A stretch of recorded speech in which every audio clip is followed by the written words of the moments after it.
Welcome back to Her Break Room, the podcast for women who carry it all. I'm your host, Dr. Cox. Today, I'm honored to have with us a leader who knows a thing or two about this week's topic: delegating, offloading, and asking for help.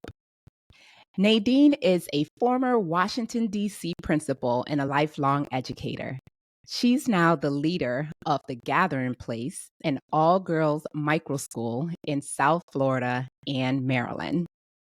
Nadine is also a girl mom and an island girl with a big vision for what learning should feel like.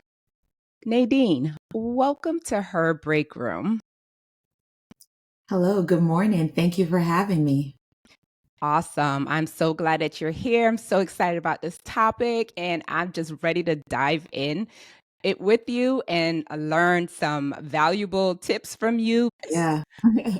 All right. So I really want to know, what does carrying the invisible mental and emotional load look like for you as a person that is in leadership?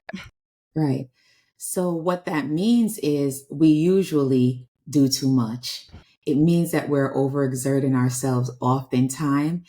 It means that we're not necessarily giving ourselves what we need, right? It's this hidden load that no one can see. It's something that weighs us down. For real, right? No one can see it. Yeah. It weighs us down. It's in the background, Mhm. but we carry it nonetheless. Thank you so much, Nadine. And like many women, especially Black women and leaders, are taught that asking for help is somehow maybe a sign of weakness. Yeah. Where do you think that belief comes from? Yeah. I mean, we could take it all the way back, right? I could even point to one particular place in history during the suffrage movement. Black women were used as a proof point that women can actually do it all. Bell Hooks has a book called Ain't I a Woman, where she goes back into history and show us that we were the proof point that yes, we can do it all. We're taking care of the home. We're taking care of work. We're just doing everything possible to keep it moving.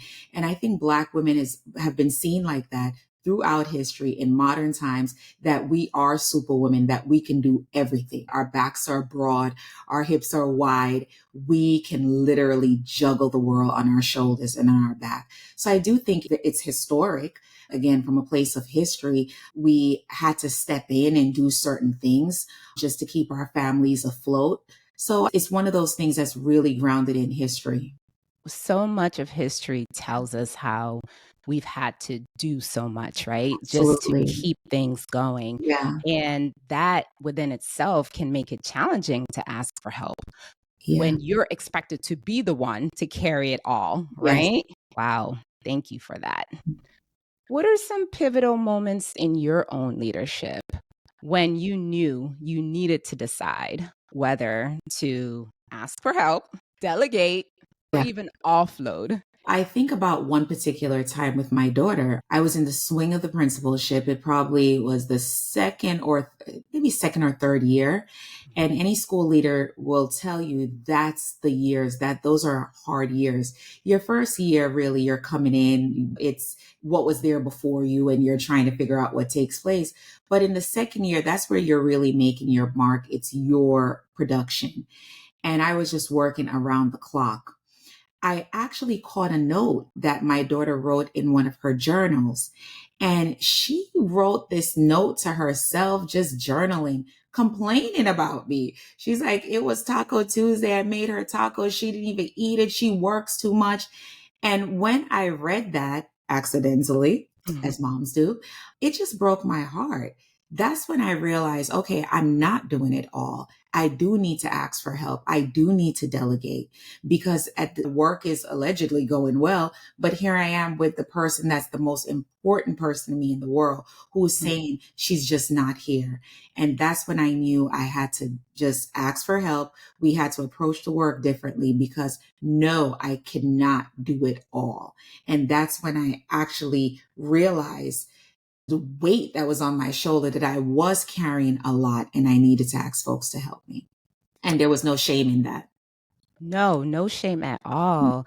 And I love how our kids can really just bring us back to reality, right? They could just give us that wake up call. And sometimes that within itself make us have to rethink, Yeah. readjust, decide whether or not we are going to keep all of this load ourselves, Mhm. or we are going to give it to someone else to do, or we're going to delegate it and maybe just oversee it or Yeah. offload it completely and Yeah. have someone else take full responsibility for it. So, was that a struggle for you? Yeah.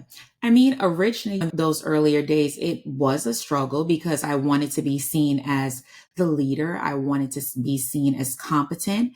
I don't know if I wanted to be seen like that, but I was seen as mother. And in recent days, Kamala Harris was referred to as the mother of the nation. And Michelle Obama went through the same thing. Oftentimes, when Black women are in leadership, we're not necessarily seen as the CEOs or looked at just for our being competent. Yes, that's a part of it, but we're seen as mother, the person who's going to take care of it all. So because I was positioned in this way, a principal who should know it all, right? I could lead this school with a lot of people, but at the same time, I was everybody's mom, right? People are coming, they're sharing their personal struggles with you. It was hard because moms hold it down, right? We love on our children. We love on our employees. There's just a certain way you're positioned. And when you're positioned like that, it is hard to say, you know what? I am tired. I'm not what you think I am, right? I need help. So Mm, yeah, it was hard in the early years to actually say, I just need a little assistance or no, I can't do it all, you know? Yeah. yeah. That weight, that Yeah. expectation that is placed on you, it just gave me an image, as you said, that we're considered mothers to so many. And as we know, as moms to our own children, how much we have to Yeah. do all the time for them, right? Mhm. So if you multiply that as a leader that has so many people that you had to manage, and you multiply that mothering times 100 plus, Uh-huh. that's extensive. Yeah. That's a lot. Yeah. Whew. All right, Nadine, you carried that. You, but we don't have to continue to carry that, right? We don't. Absolutely. Thank you. So, how do you think women in leadership, especially Black women, Mhm. internalize some of those expectations to carry it all, like we were just talking about? And what does that really cost them? Yeah. So again, we internalize it because we want to be good at our jobs. We want to be seen as competent. We want to be the CEOs. We have dreams and we're ambitious people. We're internalizing the being a mother and being perfect. And it costs a lot. It could, first of all, cost you your health. Oh, And yes. not just your physical health, it could cost you your mental health, right? It just makes you a very unhealthy person. It costs you your smile, it costs you your happiness, and your good skin, it costs you your glow. So there is a big price to pay. And Mhm. burnout is very real. If you don't know how to handle that, and if you don't know how to delegate, if you don't know how to ask for help, the price to pay for that is priceless. Yeah. Yeah, Big price, priceless, yeah, like you said. yeah, Right? And even recognizing yeah. that this is what's going on, that I am experiencing Mhm. symptoms of burnout, like you were just referring to. This isn't just I'm feeling overwhelmed or I'm feeling stressed, but this is I'm getting to a point, like you said, where you're losing your good skin, your good glow, Oh, right? I am losing essentially like who I am because I am trying to do all of this mm, for everyone else, right? And in those moments, that's when or before those moments, we want to get there before we get there, right? We don't want to get to that point. But at some point we do need to stop and say, "Hey, I need to delegate, I need to ask for help, or I need to offload some of this responsibility." Having the courage to do that and the support to do that too is important, right? absolutely. Okay. Well, you are a person that work with girls. A lot of your work since I've known you have always been all about girl empowerment, women empowerment, and making sure that we have what we need to be our best selves. And which is such a beautiful thing about you and your mission in life, as I know you to be. And now that you do have this micro school where you are reimagining how girls learn and how girls show up in the world, how do you model for them what delegation, offloading, collaboration, and asking for help look like? So I model it by being a collaborator, and I model it by showing my students and my families that we're actually in community. And I'm really big on that, just forming a community around you. When you form a community around you, it is easier for us to carry the load together. So it's not a thing where my list, I'm going to delegate this to you and I'm going to delegate this to you. No, the more natural way to do it is to actually have people around you who are in community with you and you're in community with them. I model it by creating a space, a learning space, or just a space around me in general where I have individuals who affirm who I am and I'm affirming to them. So once you're in community with people, even in a professional setting, it makes it so much easier for you to say, okay, we're carrying this thing together, right? In professional settings, I'm really big on having a vision, and our work should be inspirational. We should bring ourselves to the work. When we make the work more organic, when we make it more holistic, then there's no one person who's weighed down with this heavy burden, right? In the schoolhouse, I teach my students that we're in this together, where everyone has a voice. We lift together, right? When it's good, we're good together. When it's not so good, right? We need to unpack what happened and we need to try to fix that together. So for me, I've learned that community is key. The folks that we have around us is key. We need to learn how to treat people with empathy. We need to affirm folks. If we live in those spaces, then you find that you're not the one that's, showing up as the savior. You could be your authentic self, and your authentic self is not carrying this massive invisible load. Your authentic self is saying that we have this thing that we're doing. We are doing it together. Or if it's realistically, if it's a professional setting or what have you, and it's your work, if you're in community with those people that you work with, you will find it is so much easier to say, this is heavy for me. This is hard for me, right? Yes, I love that. Being in community, collaborating, and everybody is owning this together, right? It's not just one person's, it's all of ours. And when everyone takes ownership, it doesn't put all the weight on one person, just the leader. How do you think that people build spaces like that, Yeah. like communities of collaboration? How do you build something like Yeah. that? So it takes for the leader, the individual, you have to do your work. Like I had to do some shadow work. I had to do really just reflect on who I am. How do I show up in spaces? So to build that, that's not something we just do in one day. But I will say the starting point is really starting with you. The starting point, and I think there's been just such tremendously like good work done on the whole idea of being vulnerable, right? Showing up vulnerable, showing up as your authentic self. When you show up in that way, it becomes much easier to do that work. Where these days, when I show up, I'm not giving you a version of me, right? Even if I'm being in a very professional space, right? I'm not giving you a version of me. I'm giving you Nadine, right? I'm Yes. giving you Nadine. It Yes. starts with that. So yes, Yeah. that's the start, Yeah. right? Come in with your authentic self and just give yourself as you are. What type of mindset shifts do you think people need to make to Yeah. be able to do that as leaders? Yeah. There's so many mindset shifts you have to work on. First of all, you have to understand that again, a leader does not mean that you are the sage on the stage, right? It doesn't mean that you know everything. It doesn't mean that the whole production belongs to you.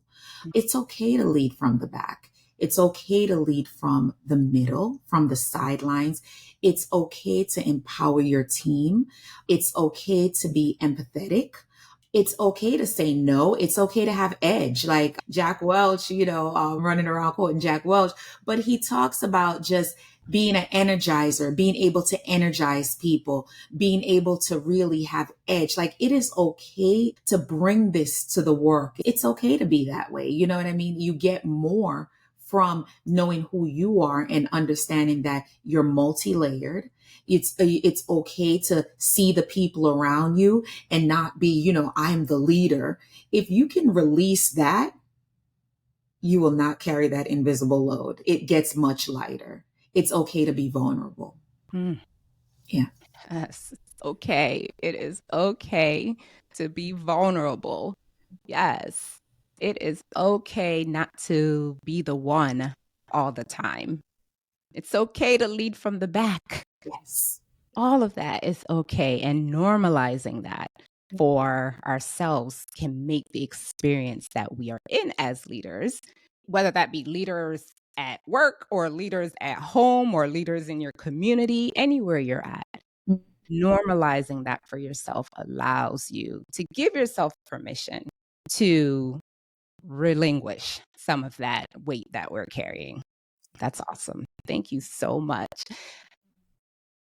As I'm thinking about that, I'm wondering maybe what can we say to someone out there, like a woman out there that is in any type of leadership position, that is feeling that exhaustion, that is feeling that weight, and is still afraid to ask for help and still afraid to delegate or even offload. What can we say to her today? I would say to her, look closely at who you are and how you show up in the space. If the space is not a healthy space, if the space is not affirming to you, if the space is unhealthy for you, that's something that you really have to look at. It's not worth it. There's been times where I have sat in spaces that are unhealthy. I've sat in spaces that were triggering. I've sat in spaces where I just could not be Nadine, right? And because of that, I just took a lot on. It was just like, I can do it. I felt very unsafe. If the space is unsafe, that is something that you really, really need to look at. It's not worth your health. It's not worth your mental health. It's not worth what it can do to your family. And also, it's just really not worth your physical health. It's not worth the fibroids, and it's not worth all the things that Black women struggle with, right? It is just simply not worth it. So I would say to take a real assessment of the space that you're actually in, really reflect on where you are as an individual and can you thrive in this space? Can you show up as your authentic self? Yeah, doing that self-assessment, Mm-hmm. doing that work on ourselves so that we can uncover Yeah. why we're still doing the things that we're doing, that is not serving us, that's not helpful for us. That can be so powerful and so transformative if we're able to relinquish some of that control and even perfectionism, because that shows up in that space too, right? Wow. Yeah. And I would say, finally, what's one belief that you've had to release yourself? Because we just talked about diving deep and, releasing some of that stuff for ourselves in order to show up as better leaders. But what is something that you had to do for yourself Yeah.